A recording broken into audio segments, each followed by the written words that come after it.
மகன் தூய ஆவியின் பெயராலே ஆமென். ஆண்டவர் உங்களோடு இருப்பாராக. உம் ஆன்மாவோடும் இருப்பாராக. நாளைய நற்செய்தி புனித யோவான் எழுதிய நற்செய்தியிலிருந்து வாசகம். அதிகாரம் 20, இறை வசனங்கள் 2 முதல் 8 வரை.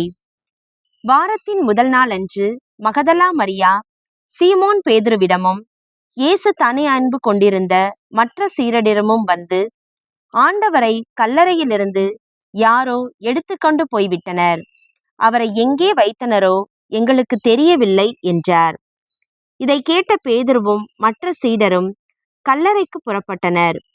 இருவரும் ஒருமித்து ஓடினர்.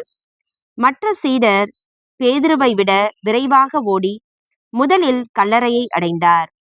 அவர் குனிந்து பார்த்தபோது துணிகள் கிடப்பதை கண்டார், ஆனால் உள்ளே நுழையவில்லை. அவருக்கு பின்னாலேயே சீமோன் பேதுருவும் வந்தார். நேரே அவர் கல்லறைக்குள் நுழைந்தார். அங்கு துணிகளையும் இயேசுவின் தலையை மூடியிருந்த துண்டையும் கண்டார்.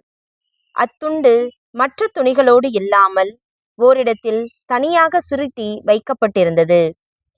பின்னர் கல்லறைக்கு முதலில் வந்து சேர்ந்த மற்ற சீடரும் உள்ளே சென்றார், கண்டார், நம்பினார்.